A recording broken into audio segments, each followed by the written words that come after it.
Well, hey again everybody, it's Dan, your friendly fishmonger from dansfish.com. Today we're going to do a vlog. I'm going to take you around, show you what it's like today in the fish room.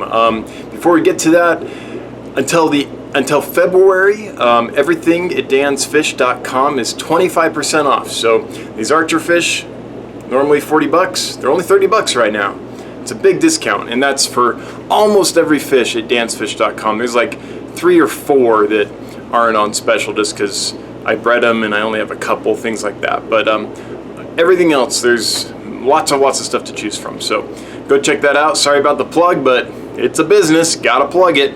So here's what I'm doing today. I'm taking all the fish that are in these hospital aquariums, quarantine aquariums, the new fish that I got, and I'm moving them to their holding tanks, which are these, kind of nice aquariums that I have set up.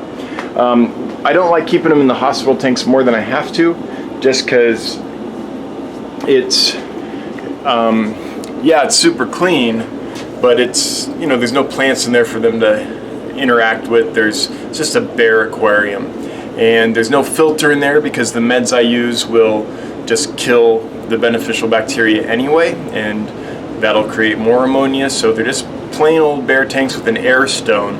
So I'm gonna get them out of here and into a better long-term kind of thing now that they're through their quarantine period, or at least the first half of their quarantine period. Quarantine for me is at least 2 weeks. So they're getting to the end of their first week, so we're gonna move them. So the first thing I'm doing is all these little albino cories that I raised up, I'm moving into this aquarium. This just has the golden wonders on top, so I think a nice school of cories down on the bottom will go well, and they won't outcompete each other because these guys tend to stay more at the top, so I can feed the cories pretty easily down there. The cories came out of this tank, which is all murky now because I just totally destroyed it to catch them all out. Here's all the plants that normally go in it, and the filter and all that stuff. But this is a 33 long, so it's like a 55-gallon aquarium, just a little shorter. And the corydories love this because it has fine sand in it. So this is where I'm going to put the longfin Paleotis. So, and then the other fish, I'll show you where they end up too. So I'm going to go get working on this Paleotis and start playing fish dominoes, moving fish around. All right, here we go. So here's something super cool that I want to show you. I'm putting the plants back in here, and while I'm doing that, what do I find? Except for, look at that, 2 highway catfish that I didn't know were still in here because they were hiding in the plants so well. So that's great. And there were 2 more that I found as I was tearing the tank apart. So I have more than I thought. So I think that brings my total up to about 11 of these just amazing, just beautiful catfish. Here's one. Just so cool. So cool and so hard to find. So anyway, that was an awesome surprise. So I'm going to go put these in the other tank with the other highway catfish and get back to it. Alright, here are the next fish to move out of the first stage of quarantine. These are Geophagus wine milleri, which is an amazing little fish. And they're going to like this so much, this tank, because of all that sand that they're going to just enjoy sifting through. That's going to be heaven for them. So, alright. Now, on to the next one. Oh, they're already doing it. Check this out. You can see them already going down and taking mouthfuls of sand. They've been missing that in the hospital tank, so who can blame them? That's cool to see. His first reaction is, let's sift, let's clean the sand. Alright, on to the next one. Alright, here are the Pseudomugil furcata. Awesome little blue eye. Those are going to go in here.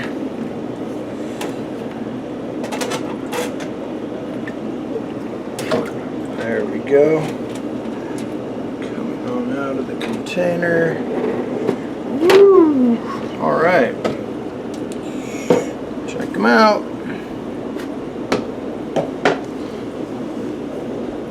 Such a neat fish. I think these guys are just awesome.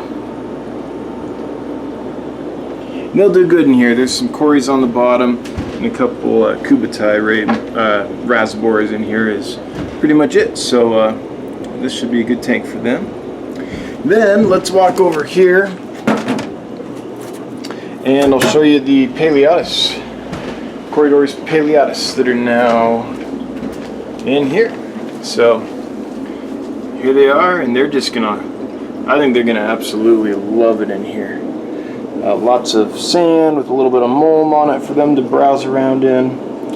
And again, Paleatus aren't kind of my main thing. Long fin cories aren't my main thing, but I do think their iridescence, as you can see on the gill plate in the face of this one a little bit, it is kind of cool. They are a cool fish for sure. So I think get a better view of them here. Anyway, they've only been in here for a few minutes, but I think they'll settle in and absolutely love it. All right, I'm gonna go move some more fish. All right, here are the wild Melanotenia rubrostriata. The which ones? Dwarf Kamaka rainbows in this aquarium. I sold them, and I've noticed something is since I sold them, the Empire gudgeons are kind of shy. They're hanging out by the mop there and everything. So I think they really do like to have a rainbow fish over them to tell them everything's okay. So these guys are going to be their new dithers, if you will. So here we go. Bunch of rubrostriata. Make sure no one's stuck in this net. All right. Now, I can't wait to see them color up. They're about as colorless as they'll ever be right now, just with, you know, being caught and moved, and you know, they haven't been here in my possession very long at all. So, but I can see potential in them. I can see color pattern, you know, in the fins and things. It's just washed out right now, so can't wait till they color up. And oh look, the gudgeon's already starting to come out. Anyway, on to another fish. All right, so these are the high fin cauliflower swordtails. They're gonna go in here. They are robust, strong fish. They're splashing. They'll jump. Keep a lid on these guys, by the way. I know they're just swordtails, but trust me. Their instinct is to jump if they get startled. All right, there they are.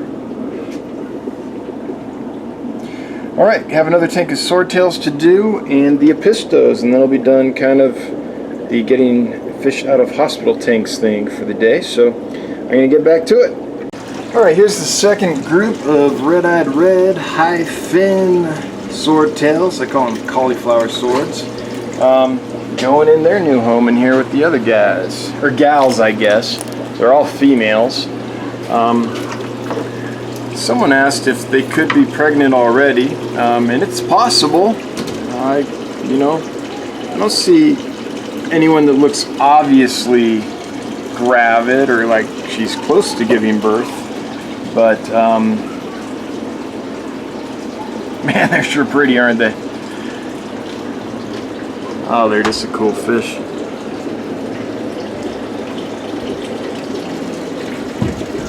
Anyway, I'm off to take care of some apistos. Show you that in a second. Alright, here they are. The apistogrammas. These are the last fish to move out of the hospital tank. So, quarantine tank, I suppose. I guess hospital tank probably means that I took them and put them in there to treat for disease. That's not what this was. This was just to quarantine. But let's go ahead and put them in here, their new home. Check it out. Got some nice pipes, a lot of caves for them to hang out in, some plants up there. If anyone gets picked on, they can go hang up in the plants. So I think they're gonna like it in here. Let's see, how do I do this? It's gonna be a little bit tricky. Okay, here they go. 70 plecos in an aquarium, just like that. They're gonna freak out for a minute, but then they'll settle down here pretty quick. These killies up here will be good dithers for them. What I like about killifish with the pistos is killifish, at least this kind, this is an Aphyosemion calliurum. They aren't super fast to the food or anything. They don't mob the food like barbs and tetras and things like that can. So they move pretty slowly, these killifish, and so they're not going to outcompete these cichlids for the food or anything like that, which is something you got to worry about when you have a tall tank like this. This is a 75 gallon. If you had a bunch of barbs or a big group of rainbows or tetras or danios or something, if it's a big enough group, they can certainly outcompete and beat the epistos to the food. So we don't want that happening. So I think these are going to be just perfect, these little killifish. So anyway, they're in there. We'll see. Oh, that guy looks, well, I just dumped him in a new tank. Of course he looks pinched up. So I guess that's fine. So well, hopefully these guys do good, and I'll give you an update once everyone settles in. All right, that's kind of most of the day. It was getting tanks set up, moving fish around. Had some customers pop in a few times, so took a break to take care of some customers. And yeah, so hopefully, you know, I don't like to keep them in the hospital tanks too long because you can't really feed in there or anything because there's no filter, because the meds kill the filter, kill the beneficial bacteria, the nitrifying bacteria. So they've been in there since Monday. Everyone looks great. I lost one swordtail and it looked real messed up when it came in, so I wasn't surprised. Had like, it just looked bad. So I think that's all I lost. One swordtail. So not bad for getting, I don't know, several hundred fish in, and having them go through their first week of quarantine. So what I'm going to do the second week is all these fish are going to be just fattened up like crazy. So they've been through antibiotics for the first week. Now I'm going to fatten them up like crazy, and I'm going to take care of any parasites. So it's time for things like General Cure and, you know, metronidazole, Prozi, stuff like that. So that's kind of the routine. All right. I think that's it. It's been a long day. I'm ready to shut it down. So have a good one. If you like this stuff, please subscribe, hit the notification bell, share this, leave a comment, any of that schmazz. And we will see you next time. Have a good one. Bye-bye.